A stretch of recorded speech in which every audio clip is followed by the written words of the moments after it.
Bueno, ya tenemos con nosotros a Pablo Moldován, economista y socio de la consultora CP. ¿Cómo estás, Pablo? Gracias por acompañarnos nuevamente. ¿Qué tal, Diego? Muy buenas tardes. Bueno, Pablo, lo primero que te quiero preguntar, me parece que el tema excluyente son las últimas medidas, los últimos anuncios del gobierno, sobre todo los del último fin de semana, pero que en realidad empezaron hace 2 o 3 semanas con la conferencia de prensa famosa de Caputo y Bausili, que no fue bien recibida por los mercados.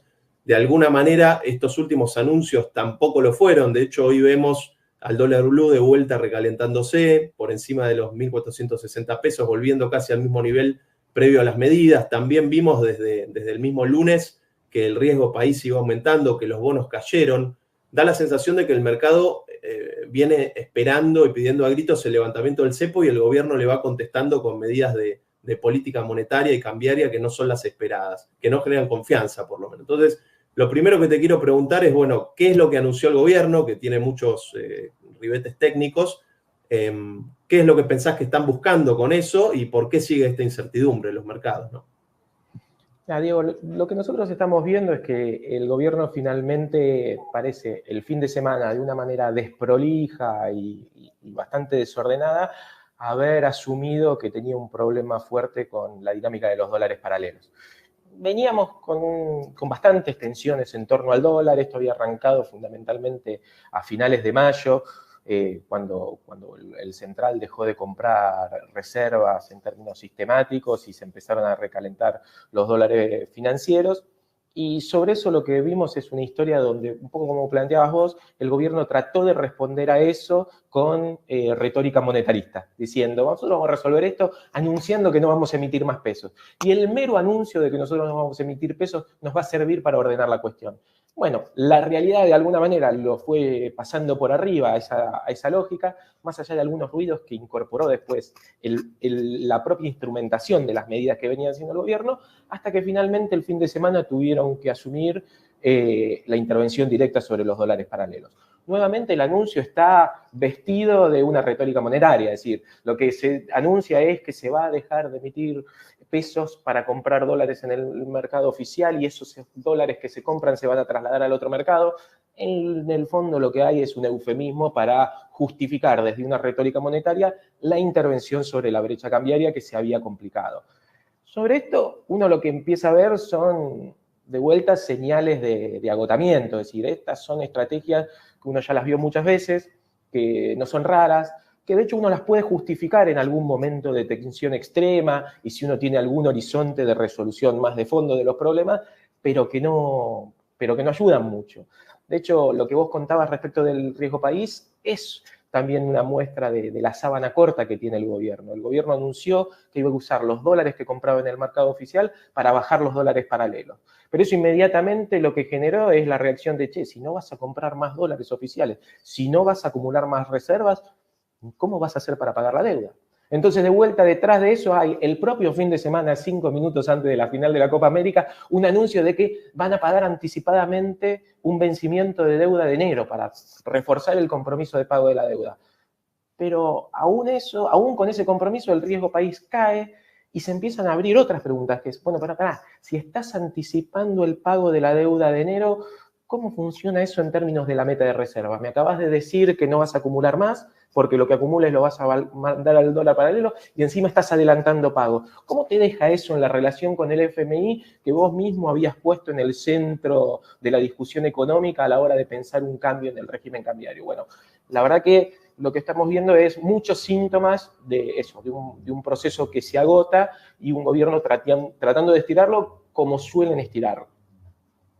Bien, en relación a esto y este enfoque tan dogmáticamente monetarista, si querés, para trabajar el tema de la inflación, el otro día escuchaba algo interesante de Álvarez Agis, que trazaba un paralelismo con Caputo, ministro de Economía en el 2018, donde ya se intentó esta idea de congelar la cantidad de pesos de la economía, la base monetaria, y pensar que con eso se podía resolver el problema. 2018 fue un año de inflación muy alta también.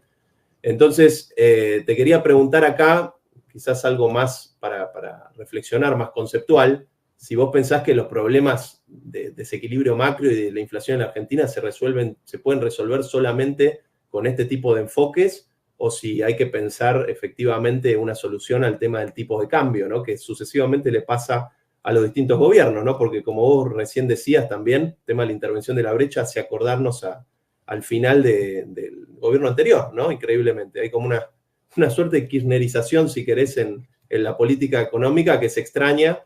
De hecho, bueno, el mismo Álvarez Agi decía que de alguna manera el gobierno vino con un planteo los primeros meses y después viró hacia otro tipo de discursos que lo empezamos a ver en este agotamiento de dejar de acumular reservas, del atraso cambiario y no querer, digamos, hacer nada al respecto. ¿Qué pensás sobre esto? Déjame plantearte dos cuestiones. Una primera tiene que ver con la efectividad del enfoque monetario y otra segunda que tiene que ver con, yo creo que hay cierta ambigüedad entre lo que el gobierno dice y lo que el gobierno hace, ¿sí? En primer término, respecto de la efectividad de la estrategia monetaria, me parece que ahí hay que empezar a profundizar respecto de qué implica y cuáles son sus consecuencias. El gobierno está proponiendo como norte de la política monetaria un apretón monetario muy fuerte, una contracción monetaria. De hecho, el presidente llega a hablar de desmonetización de la economía argentina. Y esto muchas veces interpela el sentido común según el cual la inflación es fruto únicamente de la emisión y darle a la maquinita es lo que genera la inflación y puede generar alguna expectativa de que esto resuelve rápido el problema de la inflación. Nosotros no solo tenemos un diagnóstico muy diferente respecto de la inflación, donde la inflación no tiene únicamente raíces en desequilibrios monetarios, sino que fundamentalmente lo que tiene es un comportamiento inercial muy fuerte, donde la inflación ya, después de una exposición tan larga como la tiene la Argentina a niveles de inflación alta, ya se incorpora a los contratos, se incorpora a la conducta social de ajuste de precios, con lo cual el apretón monetario muchas veces lo que genera es mucho dolor y poca efectividad para resolver el problema en cuestión. Hay una cuestión más, que es que cuando nosotros los argentinos tratamos de buscar en nuestra memoria cuándo fue la última vez que la economía argentina estuvo desmonetizada, la verdad que lo que se nos viene a la memoria es los finales de la década del 90 y los principios del 2000. Digo, en ese contexto es el contexto en el que la economía argentina se desmonetizó. Es un contexto donde las colas para buscar trabajo daban vuelta a la esquina de la manzana, ¿sí? Es un contexto muy, muy recesivo y muy, muy doloroso. Entonces, también es un problema que el gobierno plantee como horizonte de la política económica algo tan doloroso. Ahora bien, mientras el gobierno dice esto, la verdad es que pareciera que la gestión de la política económica tiene una impronta un poco más pragmática. De hecho, el gobierno anuncia que va a resolver todo con ajuste monetario, pero mientras tanto, ¿qué hace? Ojo, posterga aumento de tarifas. Y mientras tanto, ¿qué hace? Y hace lo posible por sostener el ritmo de evaluación del tipo de cambio oficial, que sabe que es determinante respecto de los precios. ¿Qué otra cosa hace? Bueno, efectivamente se mete a intervenir en la brecha cuando se da cuenta que la dinámica de la brecha se le está metiendo adentro de los precios de los supermercados. Entonces hay esta dicotomía donde hay un enfoque, si se quiere, más pensado para el mediano plazo, que es muy dogmático, muy monetarista, muy doloroso y que complica mucho las perspectivas de la economía argentina. Y por otro lado hay un enfoque muy pragmático tratando de atajar los quilombos en el corto plazo, pero que uno lo que ve es que se empieza a agotar y que se empieza a quedar sin nafta. Bien, recién hablabas de algo que también ustedes vienen planteando hace tiempo, que es el nivel de dolor y de sacrificio para la economía y para la sociedad que supone el ajuste fiscal y monetario que se está llevando adelante, que incluso impacta en una menor recaudación, etc. La primera medida de estas últimas semanas que están generando ruido en el mercado fue el canje de los pases pasivos del Banco Central por estas nuevas letras fiscales de liquidez, donde la deuda básicamente se transferiría al Tesoro. Pero obviamente es deuda que también tiene sus intereses y de alguna manera sigue ahí el problema de la emisión endógena, ¿no? Como llama el gobierno. Entonces, acá te quería preguntar, ¿cómo cierra entonces esa medida? ¿Cuál puede ser el impacto en términos fiscales, ¿no? Eso significa que se va a pagar esos intereses con ahorro fiscal, es decir, con más ajuste fiscal, o de qué manera leíste esa primera medida que bueno, generó una reacción no tan buena en los mercados, ¿no? Sí, a ver, hay varias cuestiones ahí. En términos conceptuales yo creo, coincido con lo que vos planteás. En términos conceptuales y más de mediano plazo, el esquema lo que está planteando a partir de ahora es que las subas de tasa de interés las paga el Estado, el gobierno, las paga el Tesoro, el Ministerio de Economía, Hacienda. Es decir, que cualquier necesidad de suba de la tasa de interés o mismo del pago de los intereses corrientes es carga de deuda que se va a tener que pagar con superávit primario, ¿sí? Entonces, de alguna manera, hacia adelante lo que hay es un refuerzo del proceso de ajuste fiscal, que es complejo porque estos son papeles que en el balance de los bancos lo que están respaldando son depósitos. Entonces, cualquier incapacidad de pago del Tesoro respecto de estos papeles, lo que empieza a poner en juego es la estabilidad del propio sistema financiero. Y como eso no se puede hacer, el compromiso con el ajuste y con el equilibrio primario tiene que ser muy fuerte. Ahora, esto se da además en un contexto medio extraño donde en el proceso de migración, donde se desarman los pases y se empieza a hacer política monetaria tanto con LECAP como ahora hacia adelante con LEFI, el gobierno se hace con un montón de liquidez que estaba contenida en el Banco Central y que ahora pasa a estar en manos del Tesoro. Y la idea es que en una primera instancia las necesidades de pago de interés se vayan afrontando con ese depósito que tiene hoy el Banco Central, hoy el Ministerio de Economía, el Tesoro, en el Banco Central. Entonces, ahí hay un juego entre el corto y el mediano plazo, donde de alguna manera el gobierno tiene liquidez para enfrentar los vencimientos de intereses en el corto plazo, pero que en el mediano plazo eso se va a transformar en una carga así para el superávit fiscal y tiende de vuelta a reforzar la idea de que no hay muchos motores de recuperación económica, porque si uno lo que tiene es, por un lado, contracción monetaria, por el otro, más ajuste fiscal, la verdad que no hay muchas señales de que la economía vaya a salir de la recesión en la que está metida. Bien, lo último que te quiero preguntar, Pablo, en el programa anterior hablábamos de la idea de competencia de monedas o dolarización endógena, que el gobierno venía agitándola. Y desde ese entonces hasta ahora, bueno, tuvimos estas medidas monetarias que hacen pensar justamente que se quiere dejar fija efectivamente la cantidad de pesos y eliminar todas las fuentes de emisión monetaria.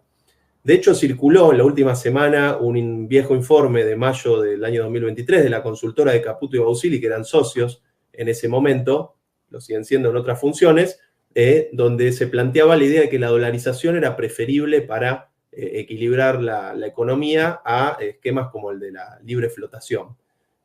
Lo que te quiero preguntar, porque algún economista afirmó esto que te voy a plantear, ¿pensás que estas últimas medidas van en el sentido de esa idea originaria de una dolarización o de una competencia de monedas? Ya, yo creo que hay un punto con eso, con la ambigüedad con la que lleva la política económica del gobierno, que es que la dolarización está todo el tiempo volviendo. Y vuelve cada vez más, fundamentalmente cuando el programa en curso empieza a tambalearse, a agotarse. Es decir, en la medida que la estrategia en marcha se empieza a percibir como insostenible, ya sea porque el tipo de cambio se descontrola, ya sea por la brecha, ya sea por la intolerancia respecto del proceso de ajuste, vuelve a aparecer la idea, si se quiere, un poco más mágica, de que esto lo vamos a resolver con una dolarización. Ahora, en términos prácticos, uno lo que ve es que las medidas que tomó el gobierno lo alejan de la dolarización. ¿Por qué? Porque fundamentalmente lo que hacen es gastarse dólares que había acumulado. El gobierno lo que está diciendo es que se va a gastar por lo menos 1.700 millones de dólares que había acumulado a lo largo del año y está adelantando pagos de deuda, con lo cual la posibilidad de hacer alguna de esas cosas es cada vez más difícil. Yo creo que ahí lo que aparece es un riesgo que es el riesgo de que se agote el programa actual y que el gobierno trate de precipitar algún tipo de salida hacia un esquema de ese tipo, ¿sí? Y ahí los riesgos son muchos, porque si vos lo que intentás hacer es una dolarización sin dólares o escondiendo pesos abajo de la alfombra, como lo hace con el esquema monetario, diciendo, che, los pesos que antes estaban en pases, como ahora los tiene el Tesoro, ya no los cuento, pero bueno, pero la cantidad de depósitos a rescatar siguen siendo lo mismo, ¿no? Entonces, por más que uno pase la deuda de un lado al otro, los depósitos son los mismos y entonces la cantidad de dólares que necesito es la misma. Entonces, la situación yo creo que en ese sentido se está tensando, porque la efectividad de la política del gobierno está cayendo mucho. Al principio el gobierno se planteó un programa que era achicar la cantidad de pesos y aumentar la cantidad de dólares. Desde mayo ese programa está empezando a flaquear.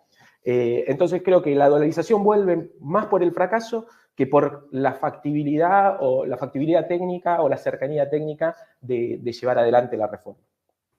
Sí, parece cada vez más claro la necesidad de una salida a través de un nuevo préstamo con el FMI, ¿no? O con la necesidad de nuevo financiamiento. Ahí aparece de vuelta la sábana corta con la que hablábamos, porque todo lo que hace el gobierno de alguna manera complica más la relación con el fondo. De hecho, nosotros estábamos charlando hace poco del staff report, del informe del Fondo Monetario, donde decía, el fondo le decía al gobierno, por favor, deja de mandar el 20% de las exportaciones al MEP y el contado con liqui. Y la respuesta del gobierno, ¿cuál es? Che, no solo voy a mandar ese 20%, sino que voy a mandar lo poco que estaba comprando. ¿Sí? Entonces, redobla de alguna manera. Y entonces ahí uno lo que ve es que el gobierno está cada vez más dependiente de financiamiento, pero la relación con el fondo no necesariamente se está encaminando. Y el Fondo Monetario fue muy claro respecto de qué es lo que quiere del gobierno argentino. Quiere otro esquema cambiario, quiere otro esquema monetario, quiere otro nivel del tipo de cambio. Y son todas cosas a las que la gestión económica actual se está resistiendo. Pablo Moldován, muchas gracias por venir. Muchas gracias a vos, Diego. Nos vemos.